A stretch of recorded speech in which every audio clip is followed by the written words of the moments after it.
Ẹ kú ìkàlẹ̀ nílé lóko lẹ́yìn odi níbikíbi tí ọwọ́jà ètò yìí bá fẹ́ dé. Tó bá jẹ́ pé àárọ̀ ni ẹ̀yin wà o, mo kí yín pé ẹ káàárọ̀. Tó bá jẹ́ ọ̀sán, ẹ káàsán.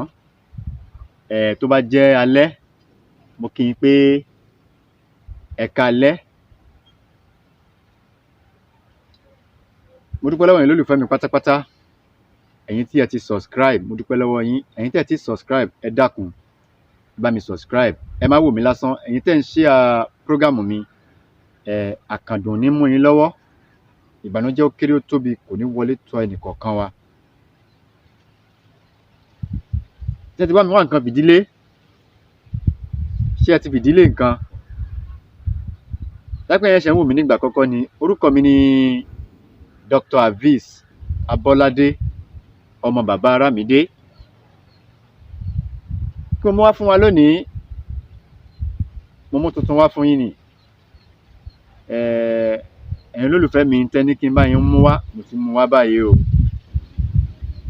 Ẹni tó ní ara máa ń ta òun bí ìgbà tó bá fi ata sára. Tẹ́ ní kí n bá yín mú ètò yẹn wá sórí atẹ́gùn. Tó, mo ti mú dé báyìí. Ẹni tí ara bá máa ń ta, yálà tẹ́lómi bá wẹ̀ tán, bí ìgbà tó bá fi ata sára ni, ara títa ni, ẹlòmíì ò ní sùn. Nǹkan burúkú ni o.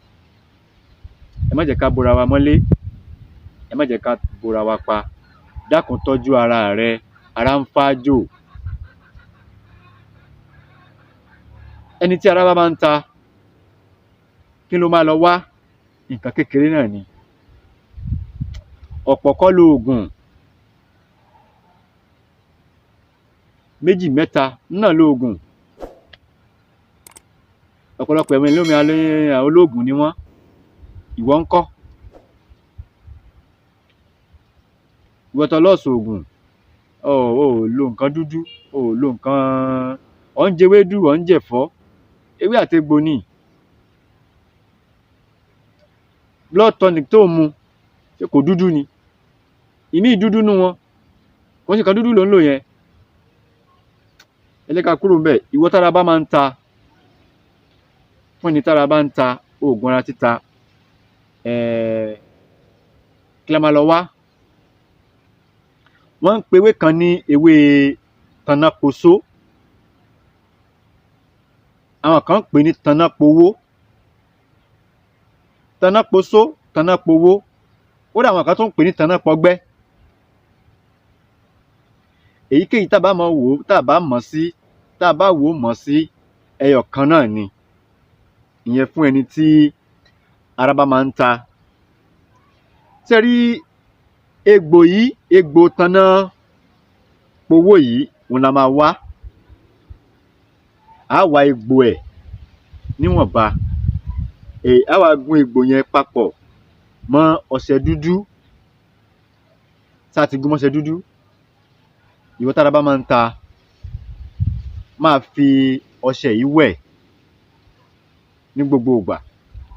Jẹ́ kí ọṣẹ yìí tó jẹ́ cream ẹ tó bá ti wẹ̀ tán, tó ti bú ọṣẹ yìí fi po ara, kó gbẹ mọ́ ẹ lára. Ìyẹn fún ẹni tára bá máa ń ta. Ìyẹn dúró báyẹn. Ṣó ti yé yín? Ṣé ẹ̀ ń kọ́lẹ̀?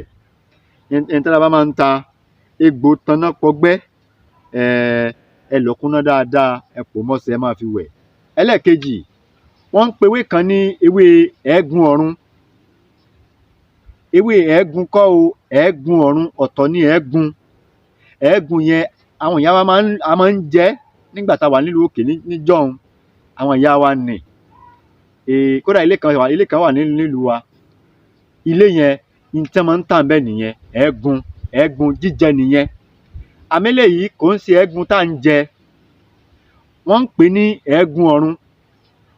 Ẹ̀ẹ́gún ọ̀run yìí, màá fi sójú móhùnmáwòrán yín. Kò sí lárọ̀ọ́wọ́tó mi ń bí. Tí n bá lọ ibi tó wà, màá yà á, màá fi sí ojú móhùnmáwòrán yín. Ṣé rí ẹ̀ẹ́gún ọ̀run yìí, ẹ jẹ́ ká lọ̀ kúnná. Tá bá ti lọ̀ kúnná dáadáa, ẹ fún omi ẹ̀ omi ara ẹ̀ ẹ wá pò papọ̀ mọ́ àdí ẹ̀yàn. Omi ẹ̀gún ọ̀run tá a ti gún ẹ jẹ́ ká ṣe kó kúnná dáadáa, ká wá fún omi ara ẹ̀ ká wá pò papọ̀ mọ́ àdí ẹ̀yàn kẹ́niyẹn máa fi para. Pẹ̀lú ògo Ọlọ́run, pẹ̀lú ògo Ọlọ́run, pẹ̀lú ògo Ọlọ́run àtàtìlẹ́yìn àwọn tó láyé, tẹ́ bá ti ṣe ó máa jẹ́ fún yín. Ọlọ́run á jẹ́ ká rí ṣe o, Ọlọ́run á jẹ́ ká rí ṣe. Ìyẹn màmá tí ẹ ní ara máa ń ta yín pé kí n máa mú wá sórí atẹ́gùn, òun ni mo ti mú wá fún yín yìí. Ewé ẹ̀gún ọ̀run ẹ̀gún papọ̀ pẹ̀lú àdí ẹ̀yàn ẹ máa fi para. Ọṣẹ rẹ̀ tẹ́ bá ti wẹ̀ tán, tẹ́ bá ti fọṣẹ wẹ̀ tán, ẹ máa fi ìpara ẹ máa fi para.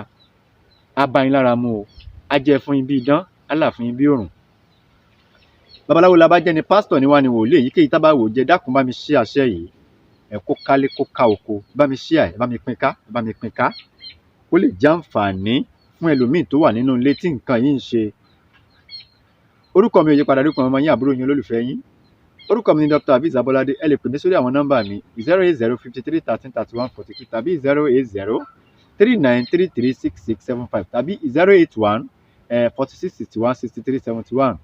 Ire o, ó dìgbà kan náà.